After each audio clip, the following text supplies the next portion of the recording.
जय श्री कृष्ण, जय श्री राधे। सुख दुख हानि लाभ जीवन मरण यश अपयश, ये सब जीवन में आने वाले वह विषय हैं जिनको कोई व्यक्ति रोक नहीं सकता है और ना ही किसी में रोकने की सामर्थ्य है। हर व्यक्ति अपने जीवन में आने वाले कष्टों को प्रारब्ध कर्मानुसार भोगता है और सुखी दुखी होता रहता है। लेकिन कुछ घटनाएं ऐसी होती हैं जो व्यक्ति के हृदय में अंकित हो जाती है, जो व्यक्ति को स्तंभित कर देती है, दुखी कर देती है। समूचा मानव समाज उससे दुखी हो जाता है। ऐसे ही एक घटना अभी आप लोगों के सामने 2 दिन पहले ही निकली। 2 जुलाई 2024 दिन मंगलवार, हाथरस जिले से सटा हुआ एक कस्बा सिकंदरा राव, जिसके पास में एक सटा हुआ गांव है गुगलगढ़ी, और वहां पर एक बहुत भीषण हादसा होता है। बहुत हृदय विदारक एक घटना हो। उस घटना में जाने कितने श्रद्धालु, मैं उन्हें श्रद्धालु इसलिए कह रहा हूँ कि कहीं ना कहीं किसी मान्यता के अनुसार ही वह सब इकट्ठे हुए थे। वो सब मीडिया के अनुसार माने तो लगभग 116 से 120 लोग मृतक हुए, लेकिन लोगों के अनुसार जो वहाँ साक्षी थे उनके अनुसार यदि मानते हैं तो लगभग 100 से 200 लोगों की जनहानि हुई। ये कोई साधारण जनहानि नहीं है। ऐसा माना जाता है कि ये जितने भी वातावरण है, जो परिस्थितियां हैं, अनायास उत्पन्न हो तो उससे व्यक्ति दुखी नहीं होता है। जैसे ट्रेन का हादसा हो गया, कोई एरोप्लेन क्रैश हो गया, अचानक किसी प्रकार की कोई आपदा आ गई, अतिवृष्टि अनावृष्टि से उत्पन्न होने वाले समस्याएं आ जाएं, इन पर व्यक्ति को बहुत ज्यादा कष्ट इसलिए नहीं होता है कि व्यक्ति इसको रोकने की सामर्थ्य नहीं रखता है। यह ईश्वर प्रदत्त सुख दुख ही मानेंगे जो कभी भी घटना के रूप में हमारे सामने उपस्थित हो जाता है। जहाँ व्यक्ति की सामर्थ्य नहीं चलती वहाँ दुखी होता है, लेकिन किसी पर कोई दोषारोपण नहीं करता। परंतु यह जो घटना घटी, इस घटना के बारे में हमें विचार करने की आवश्यकता है। इससे पहले ही मैंने एक वीडियो बनाया था। जिस दिन यह घटना घटी थी उसी दिन सायंकाल को मैंने एक निवेदन किया था कि अभी आज राजनीति करने का यह विषय नहीं है, एक दूसरे के ऊपर दोषारोपण करने का समय नहीं है। घायलों मृतकों उनके परिजनों के साथ खड़े रहने का समय है, उनको संबल प्रदान करने का समय है। लेकिन इस विषय पर आगे बातचीत करना पड़ेगा और सबको बातचीत करने के लिए आगे आना चाहिए।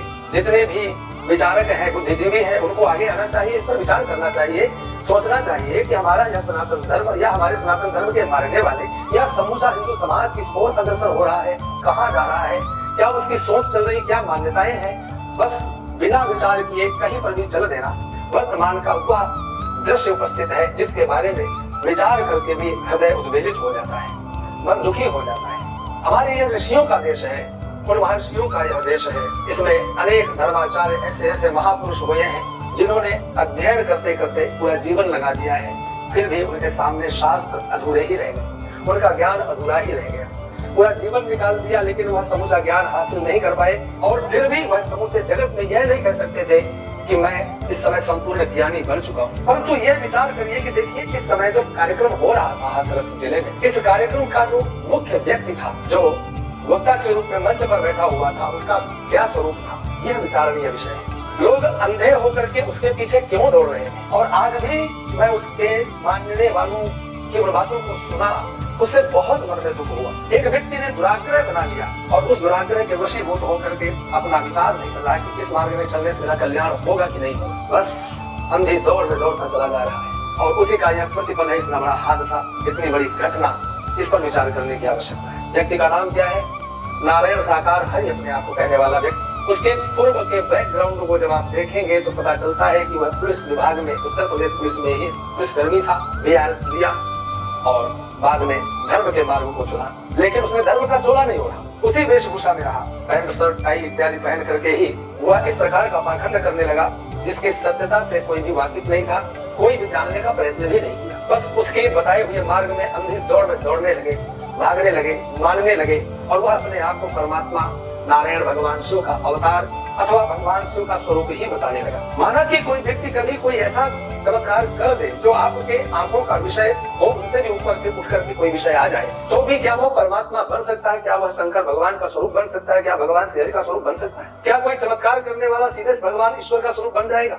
ये विचारणीय विषय है। लेकिन उसके कुछ चमत्कारों को, जैसे किसी मृतक कन्या को जीवित कर देने वाला विषय, अब वो मरी थी कि नहीं मरी थी तो ईश्वर ही जानता होगा, लेकिन व्यक्ति को लगा कुछ चमत्कार है। उसके पीछे के और बैकग्राउंड को जाकर के देखेंगे तो जेल में भी वह रहा हुआ व्यक्ति है जो कि किसी यौन उत्पीड़न के केस में वह जेल में रहा हुआ है, तो जेल से निकलने के बाद उसने अपना नाम बदल लिया, नाम बदल करके और ऐसे स्वरूप में आ गया, ऐसा कार्य करने लगा जिससे लोगों को लगा कि कुछ है इसके अंदर। और एक ऐसा व्यक्ति जिसने कभी किसी धर्मशास्त्र का अध्ययन नहीं किया, श्रीमद् भगवत गीता का अध्ययन नहीं किया, वेद उपनिषद पुराणों का अध्ययन नहीं किया, किसी शास्त्र का अध्ययन नहीं किया, वह व्यक्ति अपने आप को भगवान का स्वरूप बताता है और लोग उसके अनुयायी बन जाते हैं और इतने अनुयायी बन जाते हैं जिसकी कोई सीमा नहीं है। यह तो एक छोटा सा नमूना था जहाँ पर लाख सवा लाख लोग इकट्ठे हुए और आज यह घटना घटी। मैंने इस बारे में भी बताया था कि सृष्टि प्रकृति जब देखती है कि सब कुछ असंतुलित हो रहा है, कोई व्यक्ति सामर्थ्यवान आकर के ये मेरे स्थिति को ठीक नहीं कर पा रहा है, तो प्रकृति अपने आप अपना संतुलन बनाती है।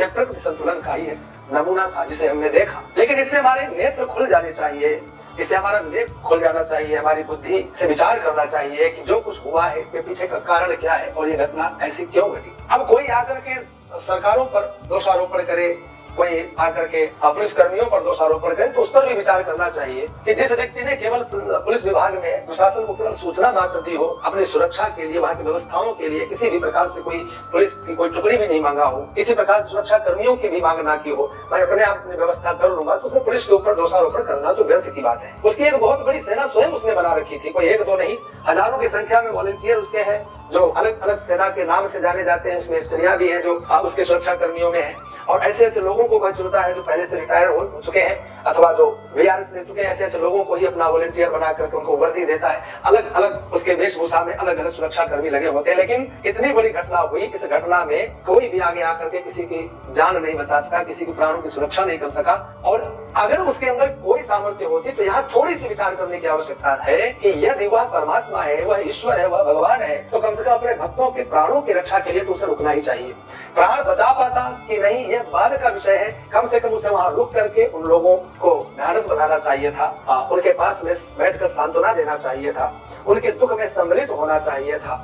लेकिन वह तो पहले ही भाग गया, अपने भक्तों को मरता छोड़ करके, गिरता छोड़ करके, आपत्ति विपत्ति काल में भी छोड़ करके चला गया। फिर भी हम दुराग्रह करके बैठ जाए, फिर भी उसे मानते रहे, इससे बड़ी विडंबना और इससे बड़ी हमारी बेवकूफी और क्या हो सकती। ये मैं केवल एक व्यक्ति के बारे में नहीं कह रहा हूँ, ये समूचे समाज के लिए ये मेरा निवेदन है कि अपने बुद्धि विवेक का उपयोग करके विचार करें, अच्छे बुरे का विचार करें, ज्ञानी और अज्ञानी के बारे में विचार करें। हमारा समूचा सनातन समाज, हमारा समूचा धर्म, हमारा पूरा देश शास्त्रों के अंदर वर्णित नियमों के अनुसार चलता है, ऋषियों के बनाए नियमों के अनुसार चलता है। यदि किसी ने उसका अध्ययन किया, उस शिक्षाओं को स्वीकार किया, वह आगे जाकर के उन शिक्षाओं को विस्तार पूर्वक प्रचार प्रसार करता है। इसी प्रकार से उसे धर्मवेत्ता महापुरुष की उपाधि से नवाजा जाता है। लेकिन इसमें कोई भी ऐसे लक्षण नहीं थे जिससे आप इसे धर्मवेत्ता अथवा इसे वक्ता अथवा इसे संत महापुरुष की उपाधि से अलंकृत कर सके। यह व्यक्ति तो एक समाज के बीच में जहर बोल रहा था। आप लोग इसके वीडियो को जरूर सुनना,